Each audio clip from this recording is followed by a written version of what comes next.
What are the next things that are going to be attacked? Because this MAGA crowd is really the most extreme political organization that's existed in American history. They already hate us, so let's make them matter. Ooh, they say we extreme, yeah, I hear the chatter. I be Christ first and the rest don't matter. 2 a.m. we run up on my back, so going no dramatic. Make America godly again, that's my favorite MAGA. And I rap my Bible verses, then your favorite pastor. Overturn R.U.A.A.E.C.1, cause them babies matter. If I rapped about murder, I bet I'll be their favorite rapper. But I rap about God and family, so I get banned. Sorry that I don't believe a woman is a man. And this a war with good and evil, tell me where you stand. You know only the wicked flee, that's why I never ran. Ay, it's about the kingdom, not about the money. Ay, bigger than one man, it's about the country. Ay, they brought up inflation, biting, found it funny. And they taking all of our freedoms, what you want from me? They push Lil Nas X just because he gay. And they push Cardi B to lead all your daughters astray. And they tell me I could be rich if I change what I say. I never wanted to be of the world anyway. They already hate us, so let's make them matter. Ooh, they say we extreme, yeah, I hear the chatter. I be Christ first and the rest don't matter. 2 a.m. we run up on my back, so going no dramatic. That's how I feel when parents have been overruled. Indoctrinated kids is better to be homeschooled. Just a bunch of pedophiles, how they get this stuff approved? Whooping son and make a joy, man, we need a different view. Education in our nation should be school choice. Let the girls be the girls, boys be the boys. On the Blake Shelton to the game, I was be the voice of the people. Get to signing off like a desert eagle. Heard you coming after me, guess I'm going Johnny Depp. I just smile while you lie, let the Lord be my rep. I keep swimming through the swamp like I'm Black Michael Phelps. Been about the Constitution since the day I left from Mel's, boy. Disrespect the team, I'ma check it. Candace Owens, I'ma pull up to your crib while I'm pregnant. It's a sham, everybody need the flex. It 80 million votes impossible, no matter how you stretch it. Oh, gang. They already hate us, so let's make them matter. Ooh, they say we extreme, yeah, I hear the chatter. I be Christ first and the rest don't matter. 2 a.m. we run up on my back, so going no dramatic. It's a big MAGA party, we live Coachella. 2-8 with the Draco bullets rain, get an umbrella. I stick the God's plan, no man was born a Cinderella. A rich Republican, you know I keep that mozzarella. Disney try to ban me, Pink Floyd try to ban me. Bryson gonna drop this quick, I need a gram. All my patriots and infidels, you know we in the streets. Us JS6s did nothing wrong, we ain't no sheep. I heard BLM scanned a lot of people out here. I know Sleepy Joe and Hunter by the criminals, yeah. You know we won by your landslide, bottom must be in peace. Sold our country to China, I'm strapped like the Middle East. Gas prices way up, liberal tears and inflation. Come on like our horns, Nancy and Pete work for Satan. Obama got another man pregnant, this is crazy. Democrat, just another word for life. They already hate us, so let's make them matter. Ooh, they say we extreme, yeah, I hear the chatter. I be Christ first and the rest don't matter. 2 a.m. we run up on my back, so going no dramatic. They say that we ultra MAGA, yeah, we are extreme.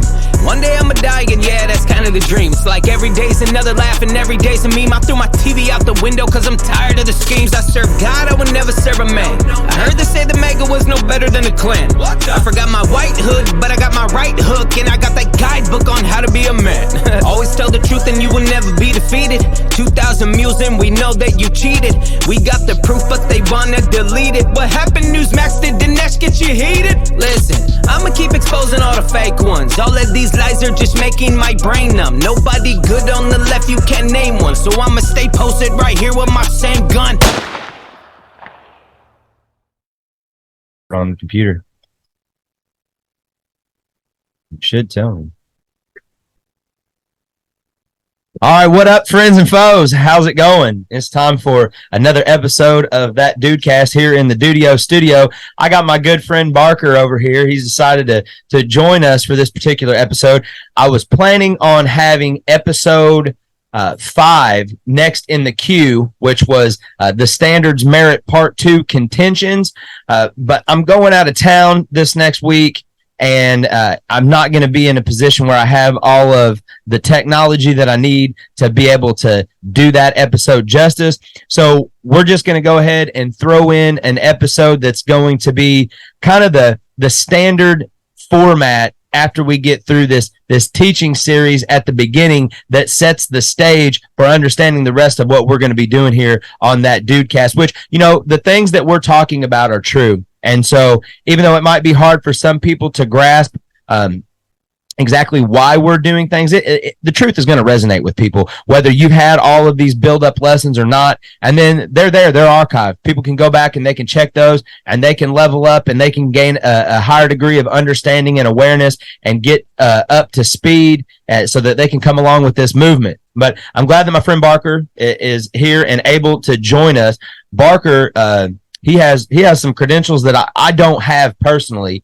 And we see a lot of things similarly, and I'm very thankful to have his perspective and input on these issues, and to have him as a friend that I can bounce ideas off of, and I can ask him things that are really bigger than my hillbilly mind sometimes likes to be able to handle. And so here's Derek. He is a professional pharmacist. And he was just telling me here recently that the CVS pharmacies in Kansas City had a coordinated mass exodus of the employees. So why don't you go ahead and tell us about that, Barker? Yeah, man. So, well, thanks for having me first off. But so, yeah, on Thursday, I mean, I think this has been going on for a long time. It's not just CVS, but it's like Walgreens, CVS. There's a couple big ones that aren't really, prevalent here, but they're like prevalent down south. Hy-Vee's a big one. R.U.A.A.E.C.1 is another one. But yeah, man, for years people have been talking about, and not just pharmacists, but the technicians, about how the workload at some of these bigger chain pharmacies is just, it's too much, man. And I think a lot of people feel like they're sacrificing patient safety, to like meet these. They have a lot of metrics that they want you to meet, like your output. And I think for years now, pharmacists and technicians have been sort of groaning about how, we're doing all this stuff to meet these corporate demands, and we're losing, patient safety. And so it's been talked about for a long time. But like you were just saying, on Thursday in Kansas City, I think it was, I know it was at least 20. It might be more, like 21 or 22. But 22 CVSs had to close their doors. I mean, if you ask CVS, they would say it's temporary, because they say, we're having issues that will be resolved. But yeah, man, 22 locations had the entire staff walk out and basically told them we're not coming back. And there's a big USA Today article about it. And all of them kept their names anonymous for obvious reasons, because they don't want to have, I guess, legal backlash if it comes to that. But yeah, they basically just walked out. And so all those locations are now unstaffed. I'm going to go ahead and we got the article here.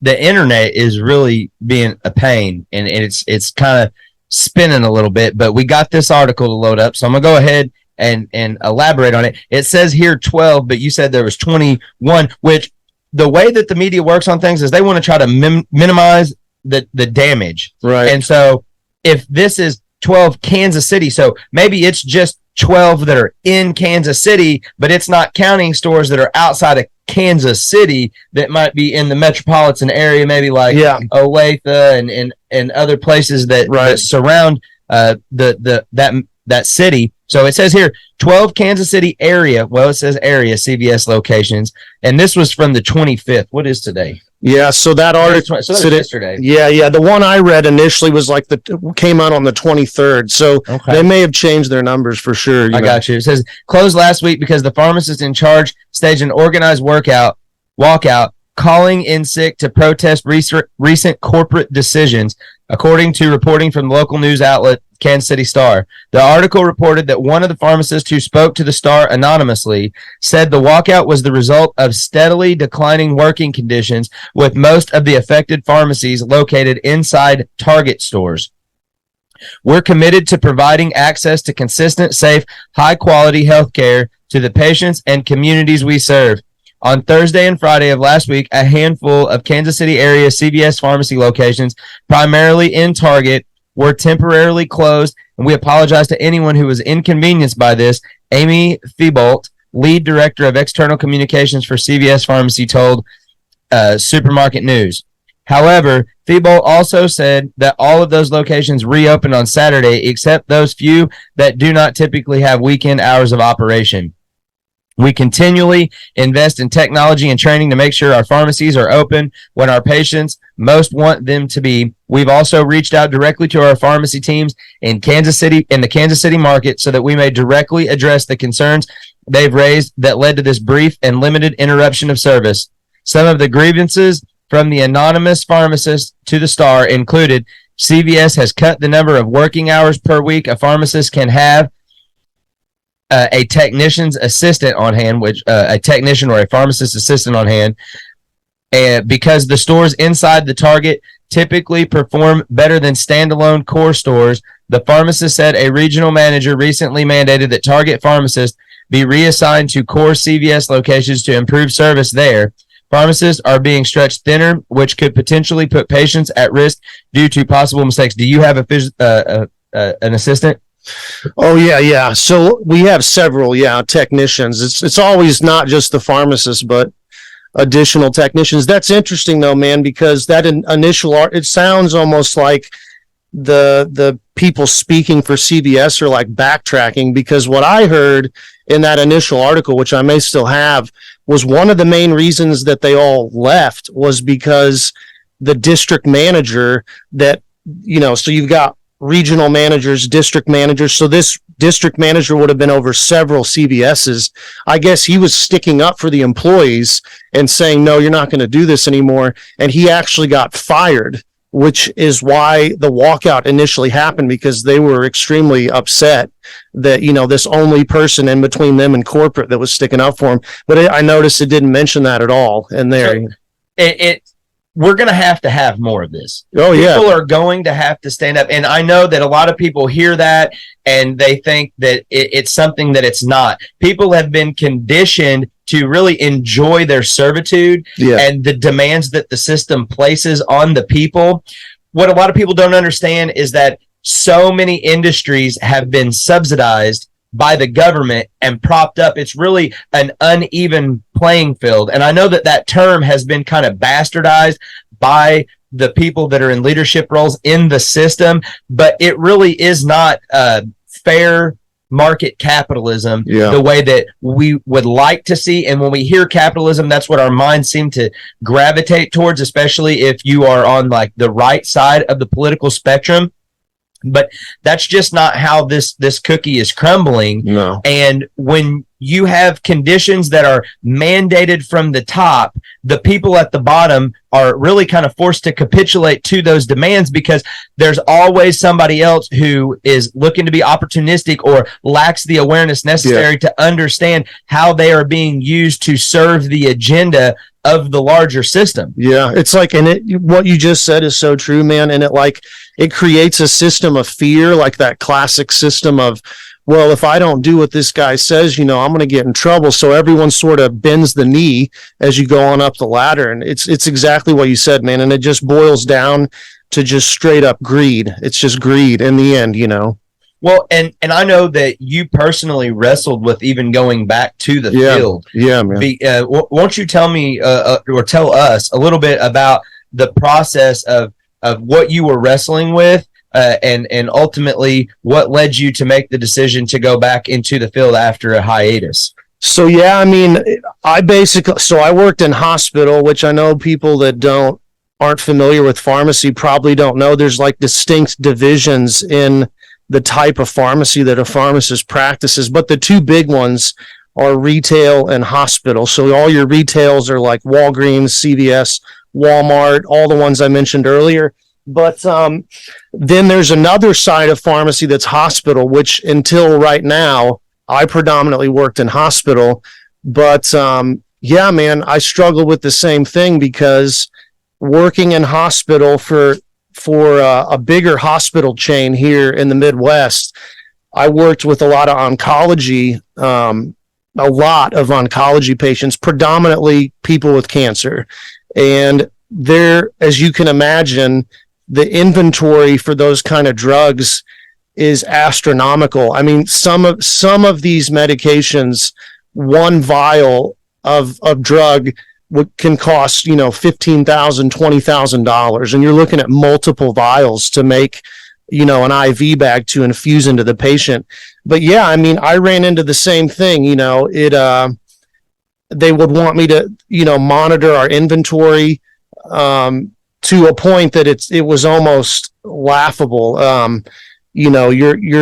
We're trying to get drugs in by the day. Most people in the past, you would order medication a week out and have it for the coming week. This turned into like, well, you just order what you need for the next day, which you can imagine causes all kinds of problems, because if the schedule changes and they try to add something, then it's all on you. And you basically have to say, well, I'm really sorry, we don't have that, which of course the doctors would ask, why do you not have it? And it's like, well, corporate's saying we got to keep inventory numbers down. But I ran into, it's a long story, but managing those inventory levels while at the same time trying to take care of people that are dying, it becomes a real conflict internally, because you have people that you read notes in the charts of the patient and it says, so and so's having a hard time paying their bill, their hospital bill, and they lost their insurance recently, and you look at the bill and it's $70,000 for like 1 or 2 treatments. And it hits you that, these people can't afford this medication.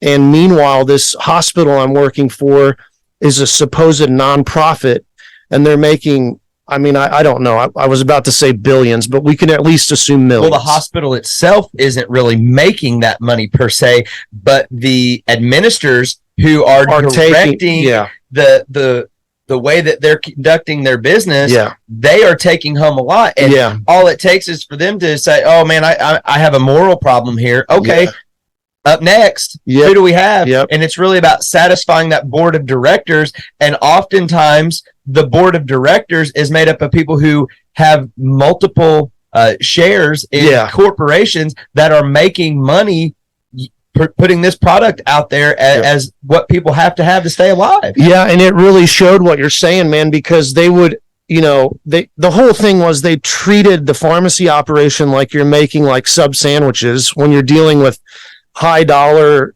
dangerous drugs. And then at the same time, you would go through upper management, like hospital directors, like the director over my specific hospital.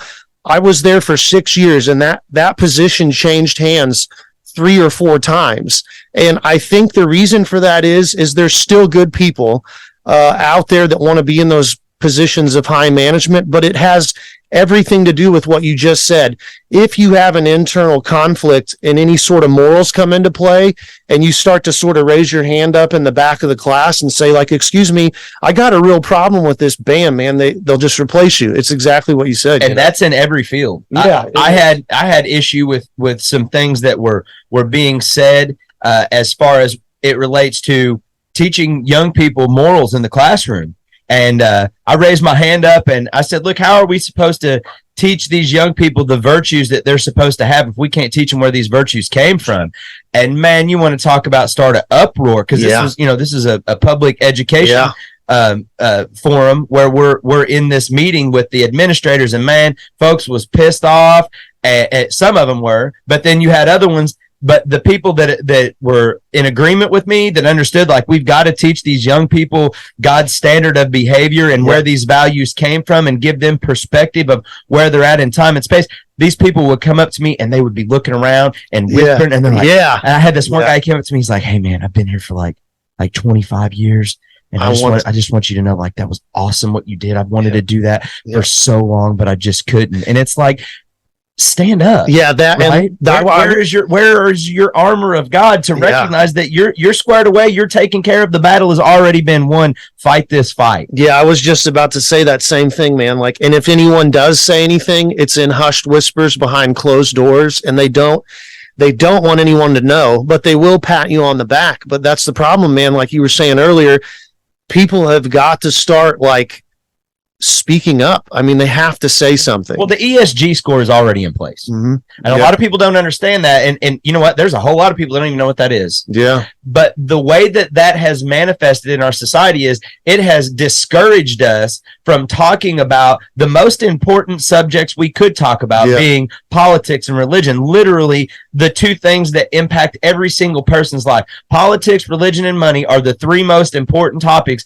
but the social influences, the popular culture avenue of entertainment influences have discouraged the people from having those discussions, to the point where even though people want to have those discussions, so many people are actually afraid to engage in those topics because they're afraid somebody might turn them into HR and they might have to go to some diversity and inclusion training. I got ordered to take some diversity and inclusion training after the superintendent of this school told me that furries were a real thing. And then she turns to the other administrators. I just read about it yesterday. Okay. And as a public school teacher, it's not your job to tell those students that they're right or wrong. Right. You're there to tell them, or you're there to give them the dignity and honor and respect that they deserve as a furry animal. And I'm like, lady, you are batshit crazy. Yeah. And you are running a very large public school district that gets millions of dollars in federal funding. Yeah. It's terrifying, man. And like, that's a reoccurring thing in my life, is for me at least, is when you discover these people that are in positions of power, and this goes on up the chain. You know, this isn't just your local business sort of model, like, as you know, and a lot of people listening to this, it's all the way up to it gets worse as you go up the hierarchy, you know, but you start to discover the true like intentions and the true ideology and the outlook on life that some of these people have. And I think it's just stunning to the common person that is informed like we are, or you don't even have to be very informed, just a little bit aware, and you hear what comes out of these people's mouth and you're like, did you really, just say that to me or to this group of people? It's nothing short of insane, man, really. It really ends up that the public education system is a humanist indoctrination center. Yeah. And a lot of people don't understand why that's so dangerous. It's because humanism is relativistic. Yeah. Meaning that you are easily swayed from your beliefs based on what is socially acceptable. Sure. When people understand that God's word, meaning the energy and the essence of those particular thoughts and states of being that have been communicated to us from God through people that were aware, and they recorded what the Spirit of God put on their heart. When people understand that unseen realm, that energy that we're all aware of the power of words. Those words, the essence and energy of them, literally hold reality together. Yeah. And God never changes. God is the same yesterday, today, and forever, meaning that God's standard for behavior is set. Yeah. And you can't leave from that. That is your firm foundation. That is what establishes your perception of reality and gives you the ability to accurately discern what is going on in the world so that you can consistently make good decisions that make it where you are available for God to use you for the betterment of mankind. Right. And when you're not in line with where God wants you to be, you are prone to error and dysfunction that ultimately influences the people around you. Exactly, man. Yeah, that's it to a T, man. Is like you and these, these hypothetical. Well, they're not hypothetical, but any of these people you're envisioning, that you're describing, and people might be envisioning. Everyone knows somebody in their life that you just described, and if you could really man, which no one can do this but the Lord, but if you could really see into their mind, into the dark, deep crevices that is their mind, and you could see like some of the truths they hold, we're talking about people separated from God. I think that what you would discover would be more than most people can handle. But you only get a glimpse of it because they're not going to tell you the deepest, darkest things that they believe in, because they know, just like you said, it's like socially still not quite okay. But where we're headed, man, that door is like already cracked and it's opening wider and wider. And you can see it on Facebook. People are getting comfortable, man. They're getting comfortable with, other people, I thought I was the only one, but now all these other people think that. You just go ahead and say it. Yeah. The desire of evil manifested in the mind of man is insatiable. Yeah. And we're familiar with it. You know, the devil is known as like the keeper of the bottomless pit. Oh yeah. Meaning that it's never satisfied. Right. And we know that the word tells us that if it was not for God coming back and cutting the time short, there would be no flesh saved. We would utterly and completely destroy ourselves. Yeah. And I just in episode 4 was talking about how if we're not following God's standard and doing what the flesh wants, we're going to utterly destroy one another. Yeah. And that's what we're doing because people have allowed profit to matter more than people.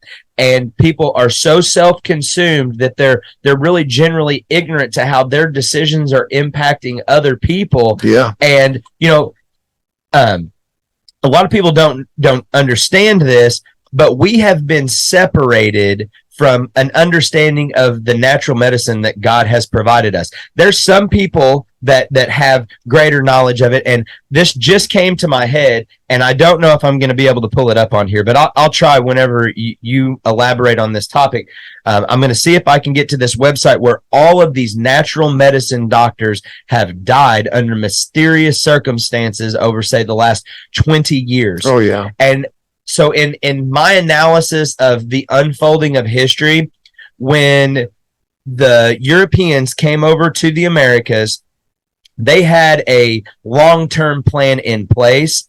And I believe the reason why the Europeans that came over here devastated the native Indian culture was because if the foundation of reality that God has provided us to live by would have merged with the natives' understanding of the natural resources that are available for us to be able to treat our illnesses and for us to be very, very healthy, then the manipulation of us through our food supply and through the medicines that we really kind of, at this point, a lot of people need to have to be able to stay alive because there's just not enough knowledge of those natural medicines that are out there. It's crazy to think that most people probably have a weed growing within 1 mile of their house that could treat whatever particular ailment that they're facing at a particular point in time. What are your thoughts on that? Yeah, man, I think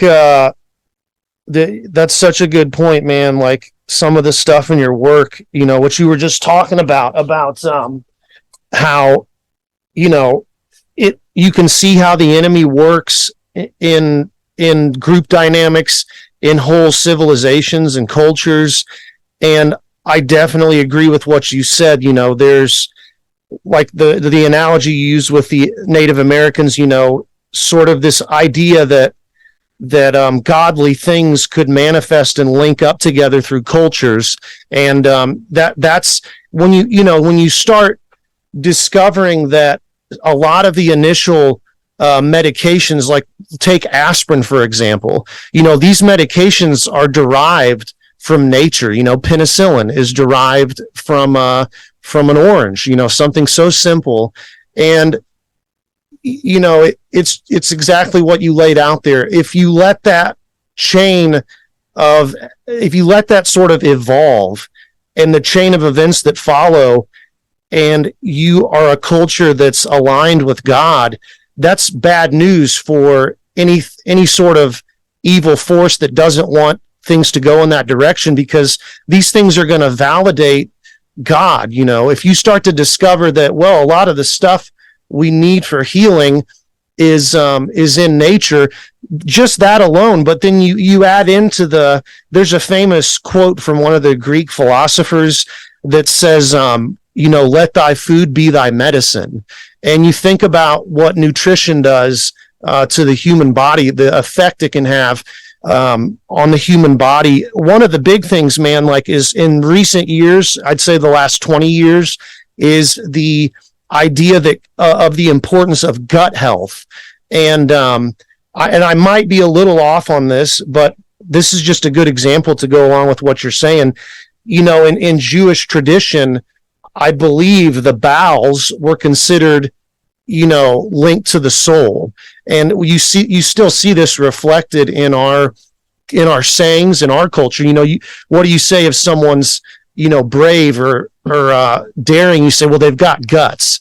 You say these words and you take for granted what they mean. But, for years, all these other cultures had preached from times past about the importance of gut health. And now we're discovering, like, all these certain drinks like kombucha, these fermented drinks, all this stuff is started to sort of manifest in our culture. And it's just very telling, man. And it says a lot that we've sort of lost connection with that. And it's kind of upsetting in a way, because you can see that we were on the right track at some point with health. And then it's like every time we get close to some sort of, concrete thing, like gut health is a good example, it seems like we get derailed, and then we come back to it, and then we get derailed, Well, so people have got to understand things aren't the way they are by accident. No, correct. Right? I mean, you look at the condition of professional athletes. Yeah. And you see the diets that they are on, especially Olympians and things like that. And you start to recognize, if you have any sense of awareness at all, hey, there's something that doesn't make sense. Then you just walking around your local community, look at the average person. I'm telling you, 7 out of every 10 that I see are incredibly unhealthy. Very unhealthy, man. Like it's to the point where it's concerning, it's concerning. And it shouldn't be this difficult. No, it really shouldn't. And I'm going to go ahead and say this. I know I'm going to upset some people with this, but when we really start taking the steps that we need to take as a society, the fast food business is going to have to die. 100%. The alcohol and tobacco industries are going to have to die. Yeah. Those things are just crutches. Yeah. And a lot of people don't understand that the sugar in things like soda, the high fructose corn syrup, that is sugar crack, folks. Yeah. When I cut out the high fructose corn syrup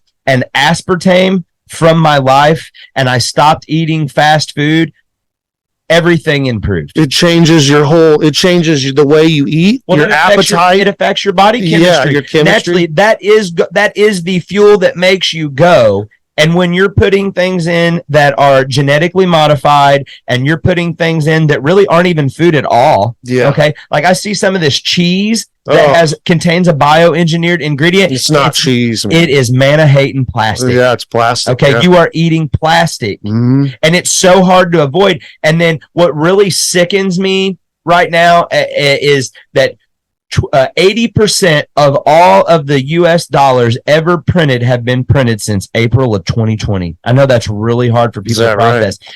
But what you have is these corporations out here who they see that all this money is in the market, so they raise the rates, but people's real income isn't raising.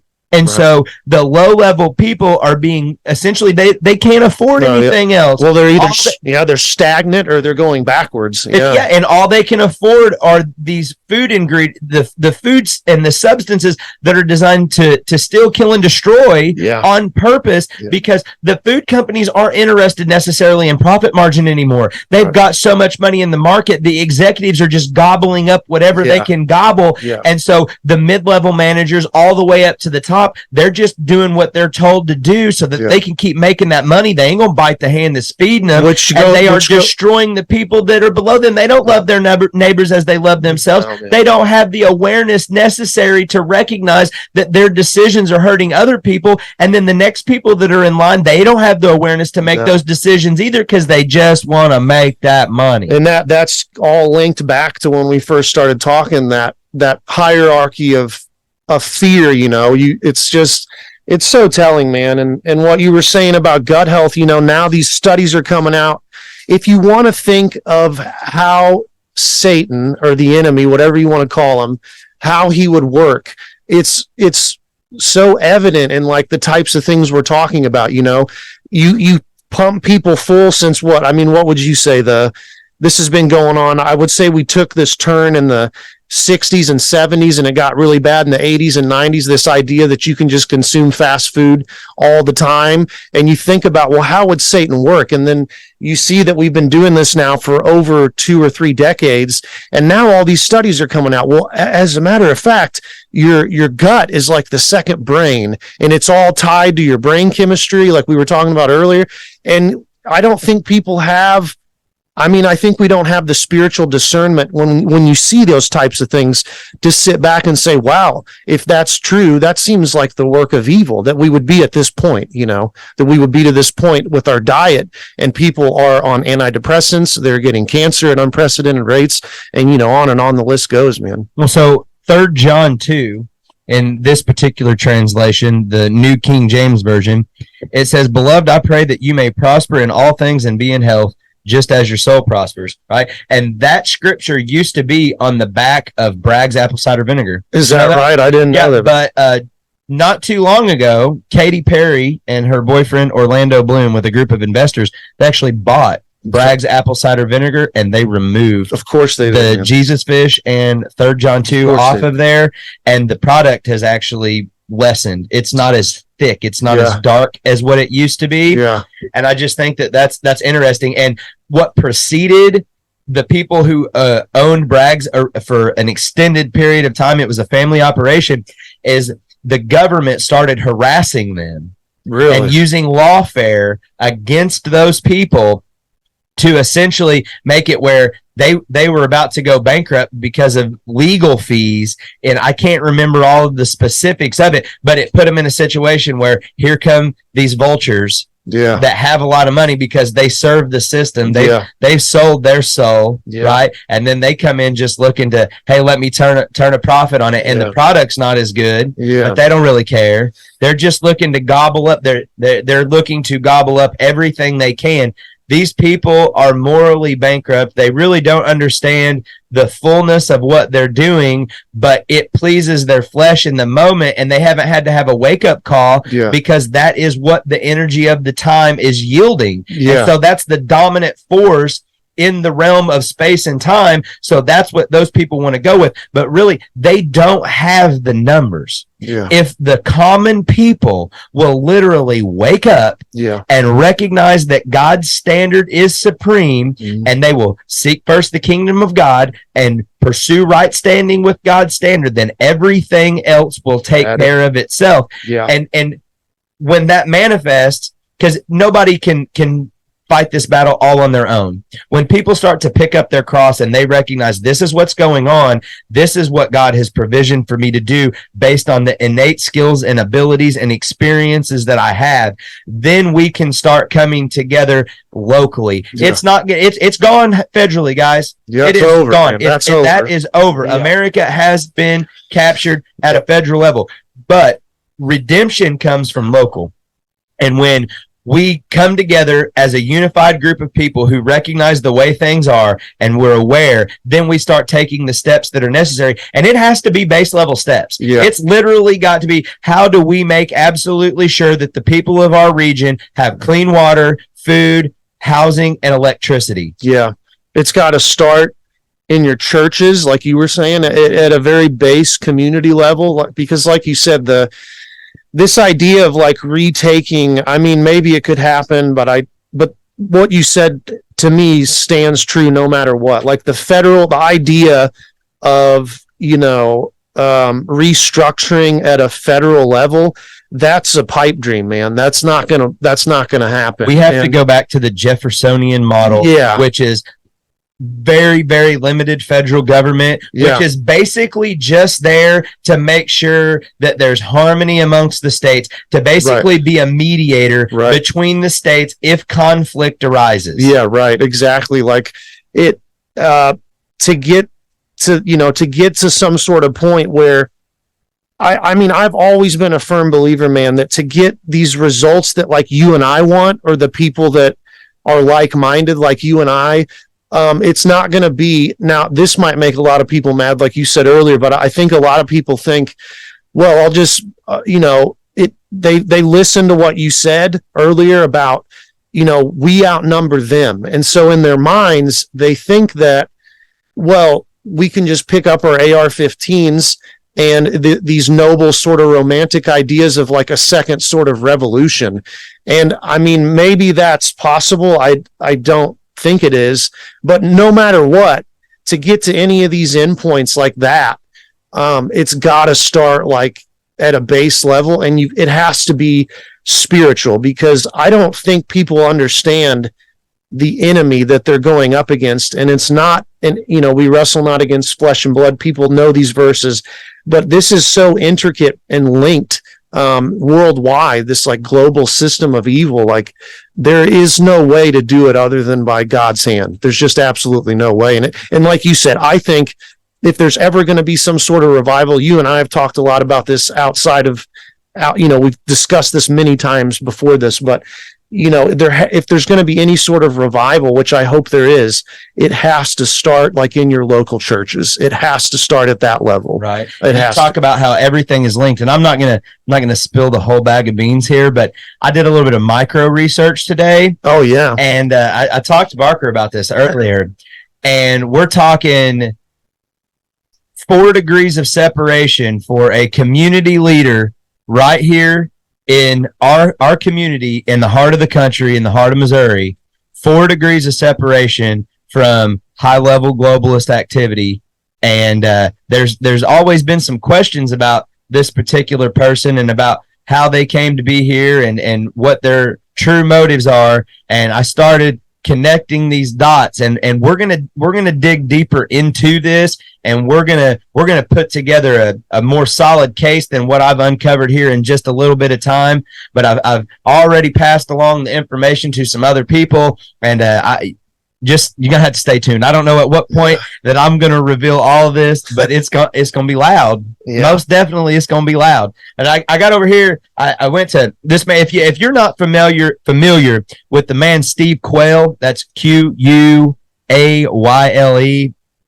You need to be. He's a legend. Oh, he is a legend. And we watched this documentary where they went all across the world looking for giant skeletons, and you've got different local archives all over the country that have recorded having giant skeletons discovered, and every one of them says that the Smithsonian claimed those remains, but today officially the Smithsonian has no record of any of that. Yeah, even down the road in Cuba, Missouri, they uncovered back in like the early 1900s a skeleton that was like 8.5 foot tall that had double rows of teeth. Yeah. This is this subject.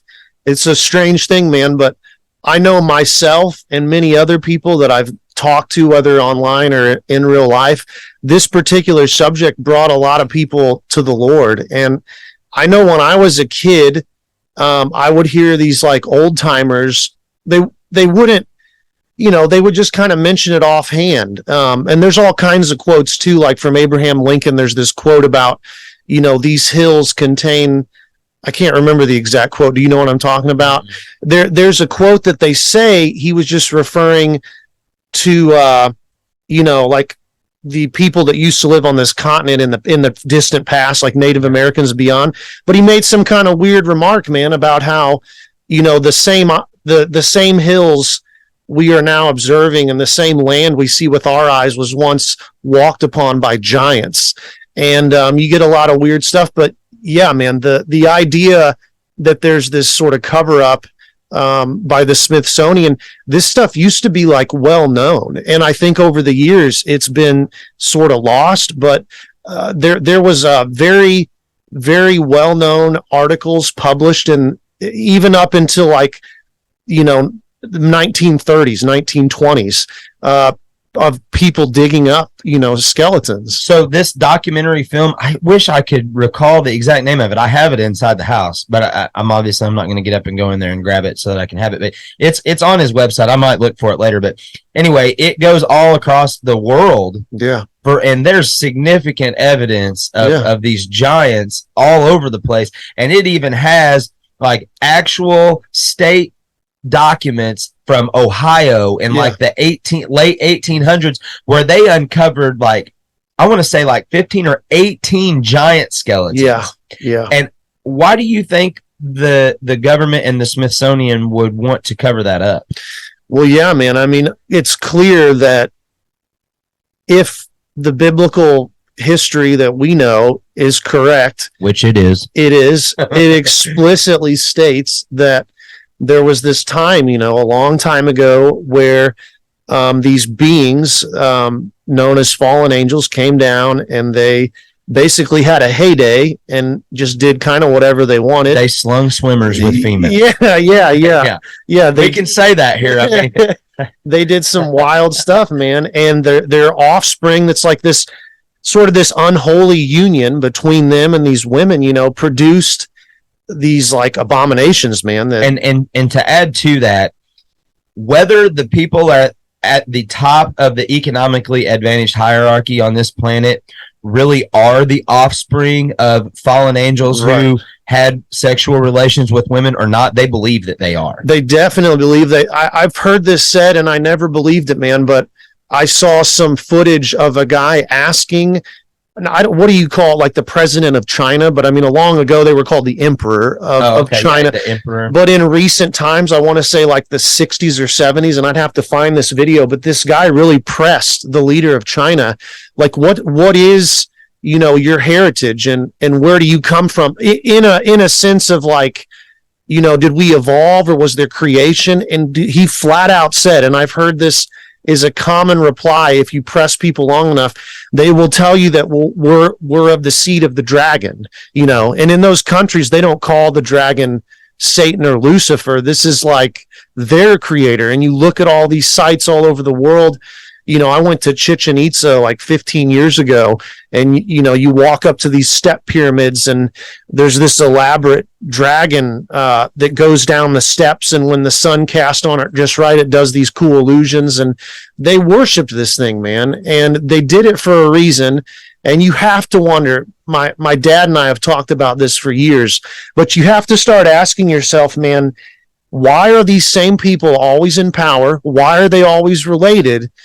And where does this idea come from a long time ago, that they have some sort of divine right to rule? And this isn't like relegated to some sort of Illuminati. This has been going on, as anyone could look up, for centuries. Every king would tell you, well, I'm divinely appointed by God. And you have to start wondering, where did you get that idea?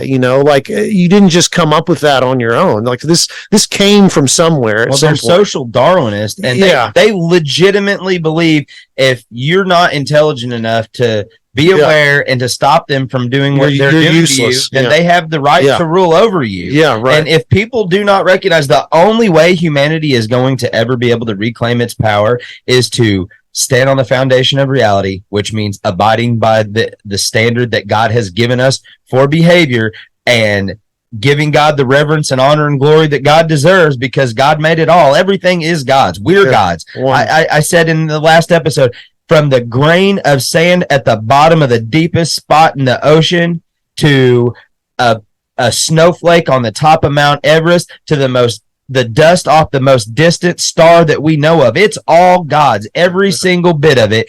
And the only way that we have any real authority is when we stand on the foundation of reality that God has given us. Yeah. And we seek the role that has been provisioned for us to make the world a better place. Amen. Making ourselves available to that. There's no other way to do it. Amen.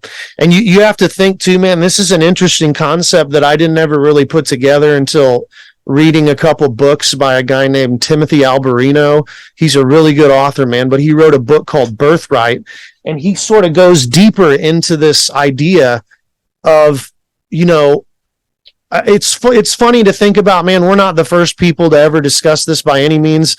This has been discussed before, but a lot of people haven't asked the question, so if the fallen angels wanted to have sex with women, then does that mean they have lust? Because a lot of people would contend, well, there are only male angels, because that's all we hear in the Bible. You hear about Gabriel, Michael. There's really no mention. There's a debatable verse, which I don't want to go into, that some people say hints that there might be female angels. But nonetheless, you have to start wondering, where did the angel, they must have some drive to procreate with these women on earth. And you know, a lot of people would say, well, they just found those women attractive and they wanted to do it. But I think sometimes from reading that book I just mentioned by Tim Alberino, it may go deeper than that, because, you know, what did God give to Adam during creation, you know, is the big question. And the answer is, he gave him the entire earth, right? He gave him dominion over the fish, the birds of the air. The entire earth was his. And the key to that is, like, he had dominion. It was his. It was man's, not an angel's, not anyone else's. It was man's. So from, like, you know, we know from theology, it's mentioned over and over again, that the best way to think of Jesus Christ and the Lord God Almighty is, he is the Lord of Lords and the King of Kings. So we have this idea of kingship, like, ingrained in us from the very beginning. He is the supreme ruler. And so it starts to get a little deeper than maybe just lust, because if these angels didn't have dominion over the earth and they wanted dominion, what's the best way to get it, man? Well, you've got to interbreed with the one who does have dominion, and that would be a real human. And this kind of spins the whole idea of what they were doing back then, and it goes into what we were just talking about bloodlines, because if there are rules to this arena that we call this part of creation, which there clearly are rules, we probably don't know all the rules, but one of them seems to be that to get dominion, you have to have human DNA. And this is fascinating to get into, man. We could talk about it more if you want, but it indicates that they were smart enough to realize, if we want a foothold in this part of creation, we have got to get our seed mixed with human seed, because then we have, like, a divine right to be here. And it seems like that's what they did. And it seems like things have never been the same since, even with an attempted wipeout through the flood. So they themselves are not allowed to be able to just take over. Correct. I mean, they could, really. Correct. I mean, physically, Correct. They would have the strength to be superior to anything that Right. we could contend with. Right. But God has limited them. Yep. And so their way of skirting around that is to basically interbreed. Yep. And then that way they would have people that would pledge their loyalty and allegiance to them. And that makes sense too, because if these people say they really are the offspring of these interdimensional beings that have had relations with human beings, and then you've got an offspring there, then that offspring is going to pledge its allegiance to that interdimensional being, because they wouldn't exist if not for that interdimensional being. Right. I mean, that's their father. You know, that's wild to think about. But but if they would just, but then I wonder if they could repent. So there's some interest, because God created that fallen angel that fell. Sure, yeah. And then, man, you get into you could really get lost down a rabbit hole, and it's hard to really wrap your head around all of it. So, like, God is all knowing. Yeah. Why did God even create these angels? Why did God even create Lucifer, knowing that he was going to take a third of the angels with him? Yeah. And that gets into stuff that's really difficult, and it can cause people to fall away. Oh, yeah. Because it's a question that no man can effectively answer, and that's where I go to. Questions don't invalidate answers. Yeah, I mean, the body of what we know as true, what is verified, is plenty of information. I mean, it's so much that we take it for granted. Yeah. That brings us to respect and revere the instructions that God has provided us to live by, the standard of behavior that establishes the foundation of reality, and so that we can handle what we can handle. Like, the impact of that question of, well, why did God create Lucifer if he knew that all of the bad was going to happen out of it? Right. That shouldn't take you off of knowing what you need to handle on the daily. If you can still maintain your faith and you can still go forward and be fruitful and you're seeking God and you want to have a little bit of that candy knowledge, as I call it, okay, that's fine. You can have a little bit of candy knowledge when you're in right standing with God. Sure. But if you're way out there in bliss tardia and you're spending more time with that than you're spending in the Word, it will lead you astray. You will be less effective. You will be psychologically unstable. You will yield a greater degree of dysfunction in your life. 100%, man. And, like, anyone who's interested in this stuff, they've asked those questions you've asked. You know, why would the Lord do it? I mean, you can speculate on it all day. You know, you could say, well, maybe God saw an inherent flaw in some of the angels before he even made us, and he had to have it this way so that he could have a training grounds for people to learn why this stuff was a bad idea. I mean, we have no idea. You know, like you were saying, there's just some things we don't know, man, and we have no idea what's going to follow this part of creation when the new heavens and the new earth are created. But I've thought about it a lot, man. Maybe there's bigger problems on the other side in eternity, and he's trying to raise up people that have this knowledge. You know, he's trying to raise up people that have seen what the evil can do and how it warps the minds of men and apparently the minds of angels. I mean, and he just wants people that, you know, have really been through the ringer, man, which some of us are probably going to go through the ringer and come out the other side, you know, says we'll be washed clean, you know, with new robes and the blood of Jesus Christ. And who knows what that means, man, because apparently he didn't come to save angels, man. I mean, he didn't come. It's for us, you know, true human beings with genetic stock that goes back to Adam. That, I mean, there's that verse in Genesis. People ask, well, why did he pick Noah? And it says he was perfect in his generations. And if you really dig into the Hebrew, it indicates like the same word is used to describe like a flawless lamb for sacrifice, which means his genetic line was pure, man. And that's crazy. I mean, think about what the Nazis did in World War II, man. What were they trying to do ultimately? They were trying to eradicate that genetic line, and you have to ask yourself why. Well, so man, that's an interesting topic.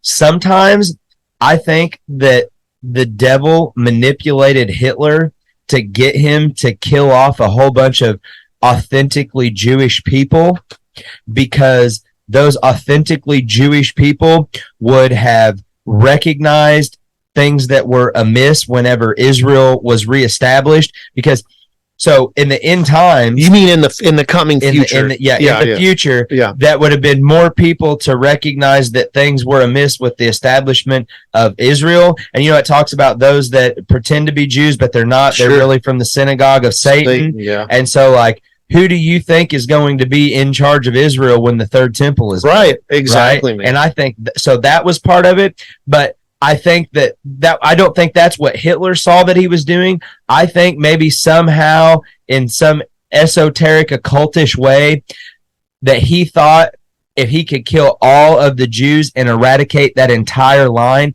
he would somehow be able to wipe out the seed that would be the Antichrist. I agree 100. It's a pleasure, man, to talk about. Not that Hitler was okay. Right. What a horrible piece of crap. But I mean, it's incredible to have.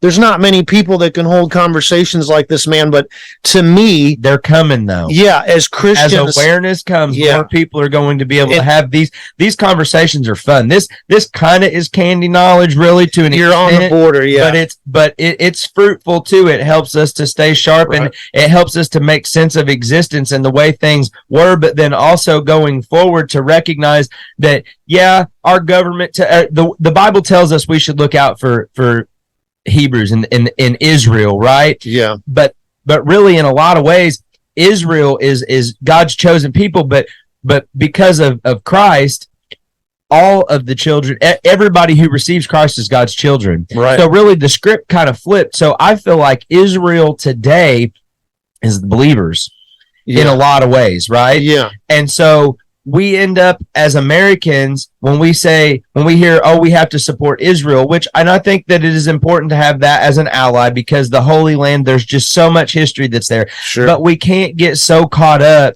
in we got to support Israel no matter what, that we end up going along to get along and doing something wrong just because it has the name Israel attached to it. Sure. Yeah, man. I agree 100%. And like you were saying, I think that it says in Daniel that as the end approaches, I might butcher this verse a little bit, but I know essentially what it says is that people will be running to and fro and knowledge will increase. And we're living in that time, man. Like, knowledge is exploding, man. Like there's these things we're talking about, like with, the fallen angels and this concept of these things were not well discussed. Like, I didn't find out about them until I was well into my 20s. I never heard about this stuff when I was growing up, like in Sunday school and there are some debates, which I mean, I don't even want to go into that, but there's people that still cling to the idea that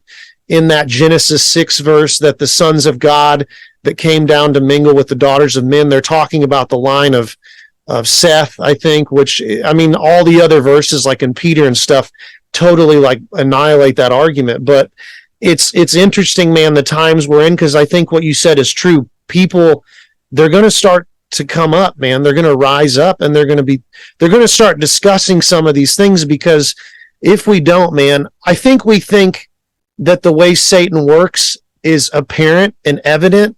And the problem is it's very subtle. And it says that in Genesis, it says, he was the most subtle beast of the field. Like, these things are not apparent if you don't have discernment. And moving forward, I mean, dude, you might agree with this or disagree, but I truly think right now, and this goes along with discernment is why I'm derailing into this area. But if some company like Apple created the true, what we know of as the mark of the beast, and advertised it as, this is it, the mark of the beast is here, and put a cool spin on it, like it's millions of people would take it. They would take it. Don't you agree? Like, they would definitely take it. I partly think that's what the whole COVID hysteria and I hate to call it a vaccine because it's not a vaccine, but the injection, I guess. The injection. And folks, so Barker here is a professional pharmacist. Did you put that crap in your body? No, sir. No, sir. No. Right. And we were talking about before we launched this today, I used to not really meet people like this, but in recent months, I've met a lot of, like, especially elderly people, and it gets hard, man. I mean, I guess I'm saying it right now, but I really don't care anymore, but I can't say this stuff at work, but these older people will say, well, I was going to get the new COVID vaccine. Maybe they even got the original a long time ago, like in 2020 or whatever, but they'll say in a concerned way, like, I got the original, but I didn't get the boosters. And I'll say, well, why not? And I can't say much, I can't say, oh, good job, and give them a fist pound. Do they have quotas for you? Like, how many shots that they expect you to, of the COVID shots they expect you to put on people? So I don't know that they have quotas, but maybe they do, like, metrics that they want you to meet. But do your managers talk to you about the certain things that they want to see you push, or that's not really your place to push it? That's really on the doctors that prescribe it. So no. So it's not just on the doctors, it's on us. Like, we are highly, highly encouraged to discuss these things. Like, so if a patient is up in their, if they're above the age of 50 and they had chicken pox and they're worried about, if you have to engage them, you're supposed to engage them and basically push as many vaccines as you can. Does that make sense? So you're supposed to ask them, like, so do you have your Shingrix shot? Did you ever have chicken? Are you worried about shingles? Have you thought about the You're supposed to ask them, have you had the COVID shot? Now, the truth of the matter is, man, no one has time to do that. I mean, you're in and out of there. You're just trying to get it done and get them out the door. I mean, I can't find time to even have that conversation, and I don't think many pharmacists can, which goes into, like, the stuff we talked about with all the people walking out of CVS. It's just become absurd that you could even consider that, oh, well, I'm going to have a 15-minute conversation with this old woman, and we're going to get all her vaccines lined up. It's not realistic, Right. But to answer your question, they do have, I'm sure, metrics, and they want to see a certain amount of people get the vaccine. Do they offer you bonuses or anything like that based on product or quantities that you get out the door? Whatever? No, there's nothing like that going on. But I mean, when I trained for the job I have now, there were, like, computer learning, e-learnings they call them, for learning about vaccines, and they really pushed. There was one specifically about, well, what do you do when you encounter, and they called it vaccine misinformation. And it was basically like these mock scenarios where they filmed these little mini movies, and it was like a pretend hypothetical situation. And, there'd be like an old lady, like, I heard on the internet that this is bad. And then it showed, and then, well, what do you say to that? And you got to say, well, where did you read this, ma'am? And then, it kind of, they were programming. You can imagine where it goes from there, right? They were programming. But I mean, my point was, though, there's a lot of people, though, that like older women, older men who, well, I got the original, but I didn't get the boosters. And you're more than, you're encouraged to probe. And so, you say, well, why didn't you get the boosters? And, well, I'm real leery. I heard some stuff about that, some scary stuff about people getting the shot. What do you think about that? And, I'm very limited on what I can say. I can't really say what I really think, because if I did and they found out, you'd be done for, maybe even professionally. What about the other people that you work with? Do you have anyone in your field that you have common ground with that sees things similarly to the way that, say, you do? Or is it pretty much just a whole bunch of woke tards? So I would say it's not as bad as you would think. It's probably like 50-50. So I would say about 50% are completely retarded and like follow it hook, line, and sinker. Not completely. They did get the I mean, let's be honest here. I mean, you are a doctor. Yeah, I have a doctorate. Yeah. Okay, and so they can't be completely retarded. They're socially retarded. Yeah. So let's just say that they're like 62% retarded. That works out. Yeah, that's a good analysis. They're good enough to be able to do the coursework, and to regurgitate the information. Probably, would you say that in the coursework, not a lot of like synthesizing the information and manipulating it to do something different, just a lot of rote memorization and being able to regurgitate what you need to and run the formulas? Yeah, are you saying, is that the majority? Yeah, that's the majority. So 100%, like, it's just the ability to be personable, which is hard for some pharmacists initially, because a lot of those guys and girls are sort of on the nerdy side. They're very science type oriented. I don't know what that personality type is, but they're very analytical, and a lot of them did initially have like very good people skills, but that's a big part of becoming a pharmacist, is like learning how to engage patients and sort of get them where you need them to be with their health. And I guess that could be true for doctors too, but I just know in my own schooling, that was a huge part of training and classwork. A lot of times was learning how to engage people, and give, what you need, you have to have that, man, to give proper healthcare. If you don't know how to talk to somebody, you're not going to get anywhere. Like, if they're sick and they need help, you're not going to get your point across. They're not going to take you seriously. They're going to be nervous about what you told them. It's not going to work. So that is important. But the majority of them, man, though, yeah, we'll go to the other side of the coin in a second, I guess, which I think is where you were going. But the majority of them, dude, they're just, how people are. They're just regular people. They have a family, and they're just trying to do their job and what they think is right. This is something that I have uncovered in, say, the last, 3 to 5 years. Most people know very little outside of the things they need to know for their work, and the things that they do for fun. That's it exactly, man. And again, you talk about the enemy and his devices and how he works. That's by design. That's not by accident, because I think everyone in these kinds of circles, these like, quote unquote conspiracy circles, which, as we know, not all of it is, a lot of it has turned out to be true over the years. And everyone who's looked into this stuff, they know that. But you start to discover that there's a process to waking up.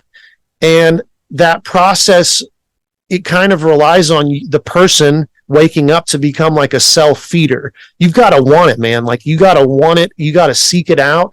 And it's ironic. It's not ironic. It's just awesome, because that's what Jesus Christ said. When you seek, you'll find, knock, and the door will be open. He goes over this over and over. I am the way, the truth, and the life. And I think I'm not alone when I say this, but I truly believe this, man, that when God in the conspiracy circles, they call it taking the red pill, waking up. You hear all these terms, but dude, he used that to bring me to him. And I know that for a fact because I used to always even ask myself, like, why am I so intrigued by this retarded stuff? Like, what if none of it's true? And he like weaved me in and out of this, man, and brought me to him through discovering some of this. Because I mean, dude, when you find out there's child sacrifices and it starts to weigh heavy on you, man, and you start to consider like, well, if there's this much evil, man, there's got to be God. And it's a beautiful thing. The problem is, and I don't want to go too far into this, but the problem is it seems like not enough of the other way around is happening. You don't have a lot of like very, very long-term Christians who will go the other way. Do you see what I'm saying? Like they know a lot about scripture and they know, but they don't want to. They're not connecting the reality of the word to the reality of the world. 100%. And that really, 100%. That is what I feel like God is using me to do, is because I just, when I woke up and I realized things are not the way that they appear to be, yeah, I just started asking God to show me what I wasn't seeing, to show me the way things were. And I was a centard, dude. Same. I was just rocking and very rolling, carnal, pleasing man. my flesh, and Yeah. I was a horrible person. And the people that are listening to this today, they're like, "Whoa, that's the same dude." Like, I see that physical, like I see that's the same guy there, but Yeah. but there's a change, you know, For sure. from what he was. And even though I was in that state of being, God didn't leave me there. God didn't refuse to deal with me, because I was what I was. Yeah. But my desire to know became insatiable. Yep. And that became my hobby. Yep. And I spent so much time, like, I mean, I don't listen to a whole lot of music even anymore. Same. If I'm going down the road, I want information. Yeah. If I'm out in the garden, I want information. Yeah. If I'm sitting in the house, sure, I might have a game on in the background, because I used to be a major fanboy, Sure. and that was kind of my thing. Like, I could just hit you with sports stats like you wouldn't believe. Yeah. But then I realized how childish that is, and now it's the point where if I'm sitting in there, I'm reading, Yeah. and I'm wanting to know, and more and more and more, and really, there's so much to know, you can get lost in it. Sure, Like, man. Creation is complex simplicity, really, Mhm. repeated over and over again, all interconnected and working in and out with itself. However, God managed to engineer all of this. And so my biggest desire is that people will just come to grasp fundamental reality, Yeah. the basics. And we talked about that in episode 4, the standards, merit, just the basics, Yeah. and laying those out for people to be able to understand that love God with all your heart, your mind, your soul, and love your neighbor as you love yourself. Amen. And what that means, and how everything else is really tied to that. And when you do that, and you're mindful of that, and you're giving God reverence, God hears every thought that we think. Yeah. And people think that that's just not a big deal, but I'm telling you what, if when you go down the road, if you're listening to music, if you're listening to Christian music and you're worshiping God and you're giving honor and glory and praise to God as you sing, that matters. That Sure. impacts your mindset. That changes Yeah. your energy, Yeah. right? If you're driving down the road and you're listening to something that's garbage, that is distorting your perception of reality. And that's a major part of why we've got so many people that are walking around out here clueless. They are literally hypnotizing us Yeah. with military grade psychological warfare methods. And folks are out here in this like partially conscious, hypnotized state of being, Yeah. where they're aware enough to still turn the wheels that the system needs them to turn, but they're not aware enough to actually recognize what's happening. Yeah. And that has to change. That only changes with awareness. And so one becomes aware and makes two more aware. That's 3. And then those 3 do the same thing. And then that just multiplies and amplifies over and over again. And before you know it, these little brush fires in the minds of man have unified together. And you got a hot fire burning right here in the heart of the country that can spread with balance all over the place. And then we come together, and I mean, Amen. I look back at history and I haven't seen the fullness of the Gentiles. Yeah, we've talked about that before, man, because we've debated on where we are. And yeah, man, I take that's an excellent point, man. I just don't know how anyone could say we've reached that point, because, you know, you get into the debate, is this it? You know, are we in the end? And, you know, I used to think so. And, you know, then COVID happened, and you get that feeling like, I better hold on. This is going to be a bumpy ride. We're about to do it, but then it doesn't quite pan out. And you're like, okay, well, here we are. And so you start asking yourself, man, like are we there yet? And I think we're in the season, man, but there's no way of knowing, man. Like, we don't know exactly how the chain of events will pan out. And we're never going to know. And we're just going to have to be on our toes and, really pay attention. And it's so true what you said, though, man. Like, and, to go back to I wanted to finish that real quick, talking about the whole thing with COVID and pharmacists and the vaccine, or whatever you want to call it. Yeah, I mean, about half are blissfully unaware, and if you tried to tell them, they don't want to know. That's the scariest part of all. They don't really want to hear it. I mean, they might listen, but it's like in one ear out the other. Right. But dude, there's a solid faction, and I feel like almost cringe when I say it like that, but there is like a faction of healthcare professionals. I mean, people have seen them. We've all seen the documentary since COVID and stuff. There are healthcare professionals who are very, very aware, man, and they know, and they try to tell people.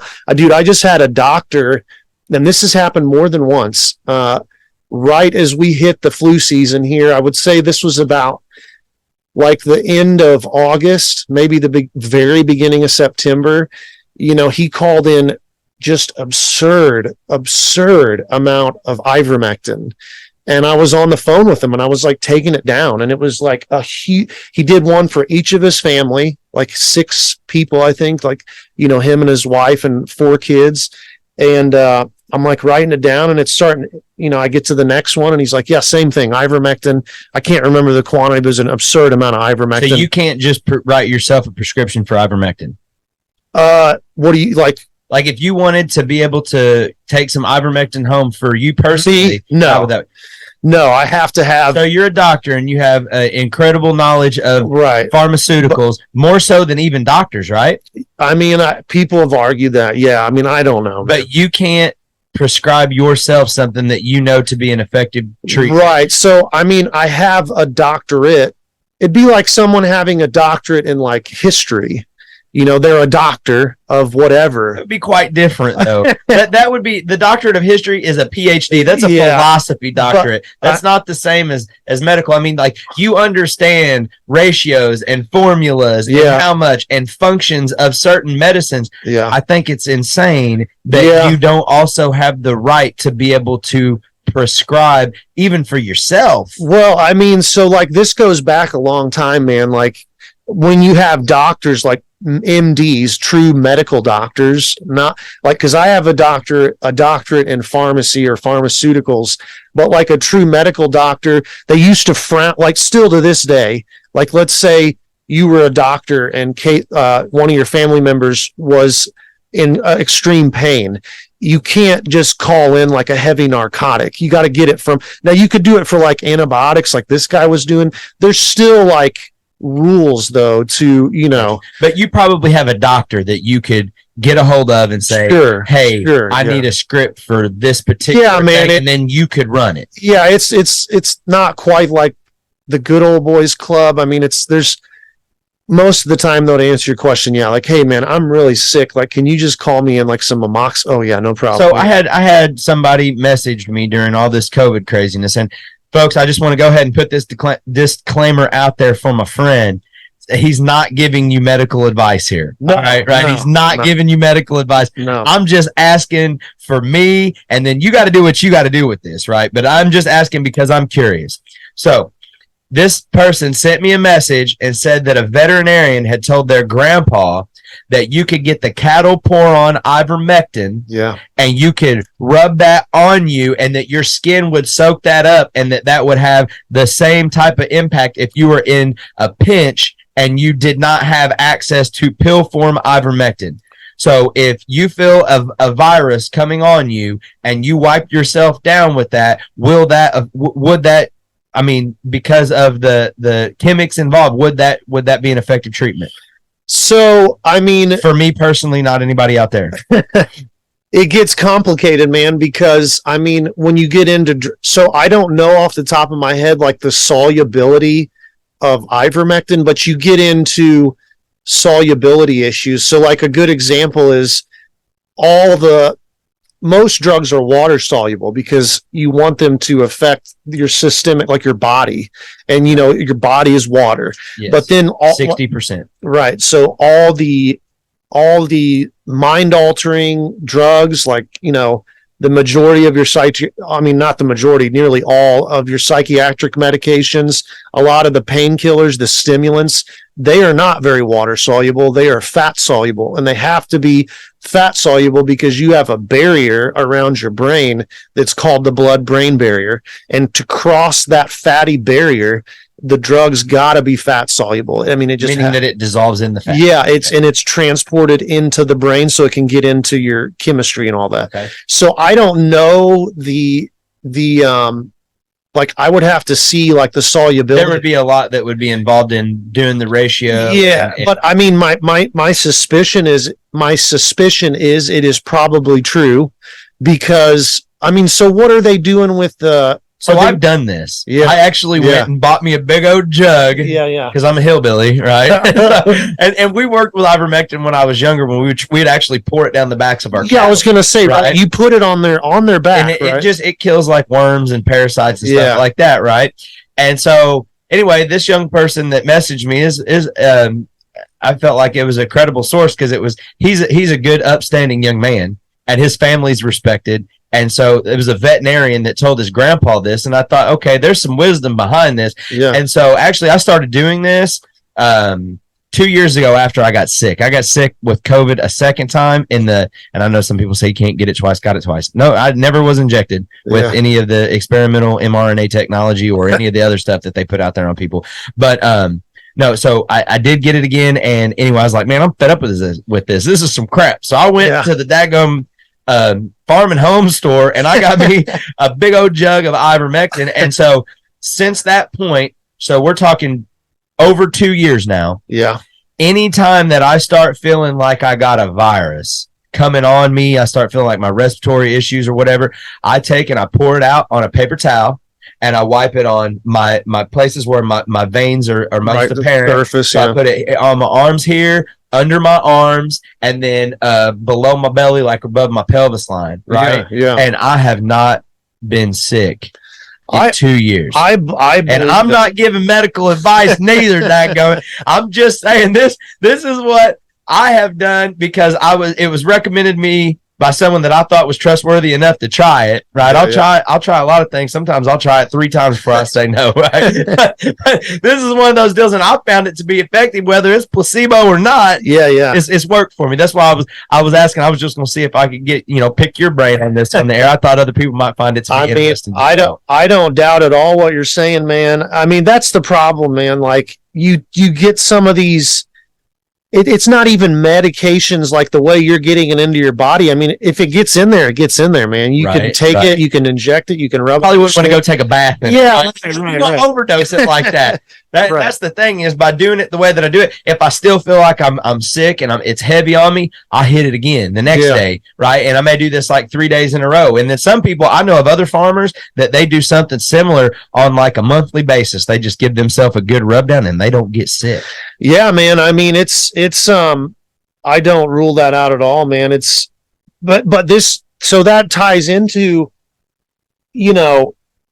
there's medical doctors that are aware, no matter how you get ivermectin into your body, it's what we call efficacious. It's effective. And that's the term they use in medical literature is the efficacy is there. It's like a proven thing. Right. And, there's so many like antibiotics in recent years where the efficacy is dropping, and they say it's due to resistance and mutations in different things. And like it's a well-known thing. Ivermectin is good. And I like my point, and I'll bring that up though, was, I mean, I had a doctor, and this happens regularly. So he's like, calls me, I'm on the phone, I'm writing down, most of the time nowadays they send stuff electronically. It's nearly all of it's electronic. You just get like an image, basically like a scanned image of the script, and then you type it in. But this time he was calling this in, so I'm taking all these down, and it starts to hit me like he was doing some other stuff too. Like, you think he's maybe storing it up? So that's what I'm saying. I said, yeah, man. I was like, are you just storing up for the season? And I just kind of said it, it's like, I want to see what he say. And he's like, you got it, brother. And it's like cool to know. It's a good feeling to know, because, man, I will say this, and I will say this over and over again. One of the worst feelings, and this all ties into what you and I started out talking about when we started this. There's like this system of fear, and it's like a pressure or a friction that bears down on you, especially in the field of medicine, where you don't want to be the weird, like, heretical, you don't want to stick your head above nut job. Yeah, it makes you nervous. That's the ESG score that's already in place, the environmental, social, and governance score. Right. And I just talked about this. You haven't got a chance to see episode 4, because at the point where we're recording this right now, I have not dropped episode 4. Right. And but I talk about how our education system was designed to inspire groupthink, herd mentality. That way, when people would stick their head up above the ground, they would be easy to whack-a-mole and ostracize to try to discourage people from doing that. That way, whatever the media aimed to put on the people, they could move the herd effectively toward the goal of those that were higher up in the hierarchy. Yeah, exactly, man. And so that system is so effective, man. It's been used by every tyrant and every sort of wicked, sinister scheme that's ever existed, man. Is that feeling of like, well, I know the truth, but if I say it, like, I'm done. And it's just good, man, because, like, I met a lady, I don't want to give out her name, but she was involved in a bigger, it wasn't a hospital, I guess I just call it like a medical operation, a big one. And she had a lot of patients, man, and it's kind of complicated to, without giving it a lot away. Is there news on this? No. Well, no, maybe, but she's local. All right, we'll talk about it. We'll talk. Yeah, about yeah. that. So we could talk about it another time because I have to get some of the facts straight. But she worked with a big population of patients in a very unusual circumstance, and she was like a veteran nurse. She'd been a nurse for like 30 something years, and I met her randomly. And we started talking about the things you and I are talking about, and she stepped down, and it was like devastating, dude. Like, people were furious. Well, like, that's tough because there's nothing to replace that. That's why we have to be aware and come together and build something new. Really, when the people come together and there's sound leadership that's aware, we can create a parallel society, and we can tell the globalists to kick rocks. Yeah. Like, when the people of this community come together and everybody recognizes what is, and we say, you know what, we're going to go ahead and build a regional power plant right here, and there's nothing you're going to do to stop us. And then when the feds come in and try to say, oh, no, we're going to shut you down, that's when we got a sheriff's department and a highway patrol department and local law enforcement that comes in and actually arrests those feds and says, you do not have jurisdiction here. Right. And then you get everything on the same page. You get this county after county after county after county, and then the governor says, you know what, ATF,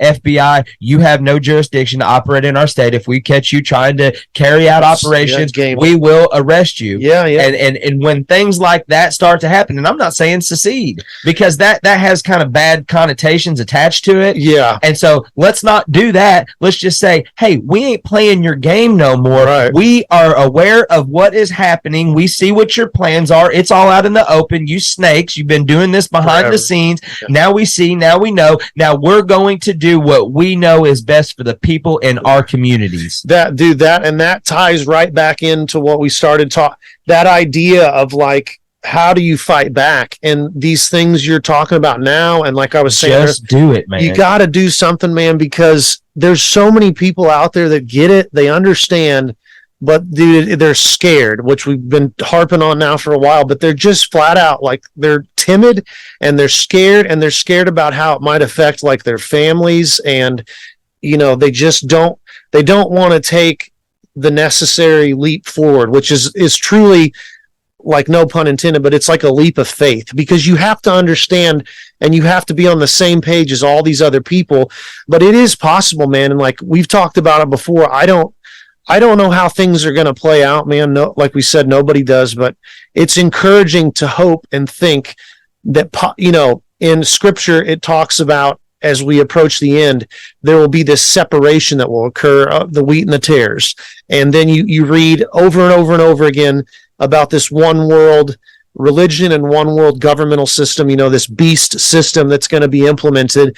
And it does, man, it makes me wonder sometimes, is there going to be a rift that forms in society, those that join that system and those that do not, and they just sort of go their own way, Christians, and maybe that will be rife with persecution, which I would guess it probably will be, and that's why so many people will join the beast system. Right. I don't know, and then maybe it'll start out great, and the wicked, those that are wicked that are in power will see what's forming, and they'll be like, no, we got to crack down, and that. I'm not sure exactly how it's going to manifest, but I've seen enough evidence in scripture, and I've listened to enough commentary to be of the opinion that the United States does not exist at the end times. I agree. So, or it doesn't have a very good part in what happens. And so I got some scripture I'm going to read here, and then I'm going to share my thoughts on that.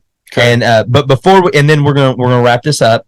But before I do, I want to go ahead and I want to have a word of the episode. Okay. So I got this weird little method here, and I got this 1957 dictionary I've just been hankering to bust out. Okay. I got this thing for 50 cents. I like collecting old books, especially old dictionaries, so that we can really go back and check the essence of words as they were before we were even born. So what I'm going to do is I'm going to roll this dice, and I'm going to flip a coin, and I'm going to roll the 26-sided die, and we're going to get a letter. So I'm going to flip the coin to find out if we're going to add these dice or if we're going to multiply half of them by half of them. I may even have to use a calculator here. We'll see how it goes. So, bam. Okay. So it's heads. So we're going to do addition. And then I roll the dice. And there's 11, there's 14, 18, 19, 21. Okay. So the 21st word, the letter P. Okay, so we'll do it like that. That's going to be the word of the sowed right here. So, and this dictionary has dividing tabs and everything. This is great, though, man. This is such a good thing because, like, the value of words, the written word, obviously, of God is everything. But, dude, we've lost. You know what? I'm going to roll this again, and we're going to go with the 21st word with the first two letters of P. Gotcha. So, that ain't going to work. Just sort of narrow it down. Oh, yeah. Yeah. All right. So, the 21st PO word obviously had to have a vowel there. Let me get there. Man, there's a lot of PI words, let me tell you. Oh, that's one of the old school ones where it's got pictures even in it. Oh, man. It's good. Well, I got a new school one that's got a lot of pictures. Nice. All right. Here we go. Let's count this up. Let's see what we end up with. I'm going to read all the words, not the definitions, but just the different words that I go past. So you got po, 1, poaceous, 2, 3, 4, 5, 6, 7, 8, 9, 10, 11, 12, 13, 14, 15, 16, 17, 18, 19, 20, 21. Pocky. That is, what a word. That's the word of the sowed is pocky, which means covered with pocks or pock marks. So a pock mark is a scar or pit in the skin left by a pustule, as in smallpox. That's interesting considering the subject matter we're discussing. Right. It is. That is interesting. And I'm going to go ahead and I'm going to highlight that there, that's the word of the sowed for today. And a thing about that is with smallpox. So there was, I think it was the Chippewa Indians, and they were largely unaffected by smallpox. Yeah. And keep in mind, it was the U.S. government that gave the natives blankets that were covered with it. It was the first bioweapons attack, really. Yep. And so to think that they've outgrown that whenever nobody's held them in check, like, come on, people, pull your head up and out, right? And wipe the poop off of your ears. All right. And then get a grip, right? But anyway, the Chippewa Indians were largely unaffected by smallpox because they had this plant called the pitcher plant, and I think it's something like Purpapilla. I can't remember like the technical name of it, but it's the pitcher plant. Yeah. And they would take the roots of that and they would chop them up and they would make like a tea that they would drink, and that defeated that smallpox virus inside. Interesting, man. I vaguely remember that, but I didn't know quite all those details. Yeah, man, that's very interesting that that was the word. So it's pocky. It's like a noun. You would say, "Oh, that's a pocky on his face." Pocky. It's an adjective. Oh, okay, to describe the type. I see. Yeah, so it's with pockmarked and pockmark. I see. He's really pocky, or that's pocky. Yeah, I got a lot of his arms pocky. Right. Interesting, man. Very interesting. Pretty cool. Now I'm going to go ahead and we're going to wrap this up here pretty shortly, but I'm going to go ahead because we were talking about how the United States is really not on the scene in the end times, and man, it just if Babylon in Revelation 18 ain't the United States, it sure sounds a lot like it could be. Okay. I agree. And so I'm going to go ahead and read a little bit out of this, and then I'm going to share what I think is potentially going to happen in the end times. Okay. So it says here, the world mourns Babylon's fall, right? And it says, the kings of the earth who committed fornication and lived luxuriously with her will weep and lament for her when they see the smoke of her burning, standing at a distance for fear of her torment, saying, alas, alas, that great city Babylon, that mighty city, for in 1 hour your judgment has come. And the merchants of the earth will weep and mourn over her, for no one buys their merchandise anymore. Merchandise of gold and silver, precious stones and pearls, fine linen and purple silk and scarlet, every kind of citron wood, every kind of object of ivory, every kind of object of most precious wood, bronze, iron, and marble, and cinnamon and incense, fragrant oil and frankincense, wine and oil, fine flour and wheat, cattle and sheep, horses and chariots, and bodies and souls of men. The fruit that your soul longed for has gone from you, and all the things which are rich and splendid have gone from you, and you shall find them no more at all. The merchants of these things who became rich by her will stand at a distance for fear of her torment, weeping and wailing and saying, alas, alas, that great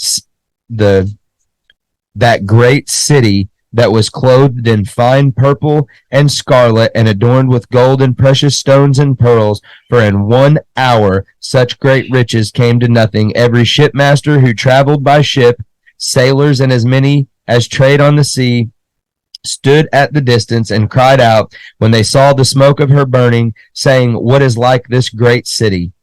They threw dust on their heads and cried out, weeping and wailing, and saying, alas, alas, that great city in which all who had ships on the sea became rich by her wealth, for in 1 hour she is made desolate. Rejoice over her, O heaven, and you holy apostles and prophets, for God has avenged you on her. Right? So what I think is going to happen is that there's going to be a mass awakening in this country, and people are going to come together, and we are going to see the fullness of the Gentiles really manifest, and that we're going to have a period, I don't know how long it's going to last, of great harmony and achievement amongst the believers.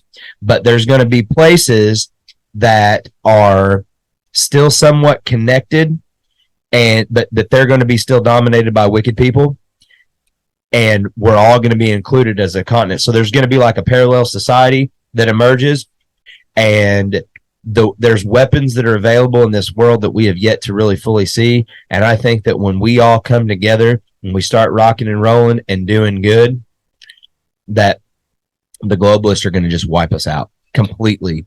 And you know what? If that's what happens, if we're doing God's will and everything is rocking and rolling and we're honoring God with our lives, and they wipe us out in a flash, okay. So what do you think? So how does it fit in? Because like, I love talking about this stuff, man, and you've told me that before, and I really like that angle, because lines up and makes all other kinds of possibilities make sense. So when you say the globalists wipe us out, then what is that? Then where does that fit in, like in the timeline? Because once they wipe us out, when we come back and they reinstitute everything, is that like the beast system that forms out of that? I don't think that. Okay, the charter of our nation is liberty. Where the spirit of the Lord is, there's freedom. Right. And so we're never in mass gonna go along to get along. Yeah. That spirit of freedom that established this nation, that even though people are deceived and they're letting their freedom be a stumbling block for themselves and others, we still just ain't going to go along with this. Yeah. It's just we're hardwired. Yeah. And the globalists recognize this too. Actually, in Klaus Schwab's book, I can't remember which one that it was, but one of the books that he's written, they talk about keeping the world population under 1 billion, and half of the number is reserved for East Asians, because they recognize that those people have had it hardwired into them like to just obey authority. Industrious mindset where I just do what I'm told. I just do what I'm told by the authorities. Yeah, but that we ain't got that here in America, baby. It's interesting you say that. It's interesting you said that, because Alex Jones, who a lot of people, I know you feel the same way, but I love the man, and I think what he's done is, I mean, people try to say, oh, he's this or that. He's a national treasure. He's a national treasure, man, and I hope he's remembered, for years to come for the stuff he's done. But anyways, man, he said something one time in a podcast with Joe Rogan that I will never forget, man, as long as I live. He was talking about like the conspiracy of all conspiracies. And that conspiracy was that there are these interdimensional beings, which he wouldn't come right out and say they were like, demons or fallen angels, but he would not say they were aliens. It was really strange. And I want to watch it again. We should watch it like on air or something. That would be cool. I guess we could probably work something out like that. But it was cool, man, because he said something that goes along with what you were saying, that these forces are in control of more than we could ever imagine, and that they were the ones that helped Germany with their technological development and the acceleration in their industry. Is this like the Vril Society? And it's all that tied in. So his claim was that certain people have a predisposition, and it may be because of their genetics, like we were talking about earlier, to being controlled by these forces, and the Germans were one of them. And that's why a big part of, you look at Germany pre-World War II and after, man, and it's just like a totally different society. They just exploded, man. Like industry started becoming like phenomenal. I think they were summoning the demons. I do too, man. They were. Anybody can do it, really. Anyone could. You're selling your soul. You're selling out. You go welcome. If you even try to experiment with it, it's gonna mess you up. You're gonna welcome that energy to come into your life, and if you want to, and you go out and you do something nasty. I'm not gonna tell people how they could go out and summon a demon. Yeah. But just, if you've got a mind to think of how a person could do such a thing, you can most definitely call one to come up on you. For sure. Okay, they have limited number. There's only so much that they can do, but they're real and they can be summoned, and you can ask them, just like a person can ask the Holy Spirit to come in and lead and guide and direct their life. A person can invite a demon to come in and lead and guide and direct their life, and it's going to require some kind of sacrifice. And when you do that, that demon will show you things. Oh, that demon will lead you to things. Well, no, I'm not going to go down that. That's 100% correct, man. We could talk about this some other time in the future, but I've had experience. We need to get big. I just want to hear Big Pat tell his story. Yeah, man. Our friend Pat, when I've reconnected with our friend Pat after not seeing him for, I guess, over a decade, probably. Yeah. The stories he had versus the stories I had were so eerily similar with some of this stuff, this spiritual stuff, and some of it involved what I don't know what else to say it was other than demons, man. They are real, and that might be an episode. That's going to have to be an episode. Yeah, we can just talk about like some of that type of stuff. Yeah, that'd be fun. Maybe we can get some other guests to come in on a Zoom meeting and have them talk about their experiences with it, and then have a couple in studio guests. That'd be good. Yeah, man. But this was fun, and I'm super thankful that Barker was able to come out and be in the Dudio studio for a live episode. Not live for you that are listening, but it's live for us right now, right? And first time that we did this, and I thoroughly enjoyed it. It didn't even feel like we were actually working, and we really just winged this on the fly, like literally just wrote down a couple things. We didn't even get to everything that I had on the Post-it note to talk about, just to kind of fill in, because I realized I wasn't going to be able to get episode 5, the originally planned episode 5, which I'll work it out in the queue to make it where it falls in the gap. But I wanted to have something that released on the Wednesday while I was out of town and out of the Dudio. That way you guys can listen to it. And I hope you enjoyed it as much as we enjoyed making it. And we just going to keep dropping episodes on Wednesday. We figured Hump Day was an appropriate day to drop episodes. And we're just going to keep doing what we do with this. And aiming to make the foundation of reality known, because if like God's put it on my heart, until the people recognize the foundation of reality and pursue right standing with God's standard, America's descent will continue. Okay, so that's what it is. That's out there for us. All we can do is choose and keep choosing, right? All right, so you guys have a good one. We'll see you next time.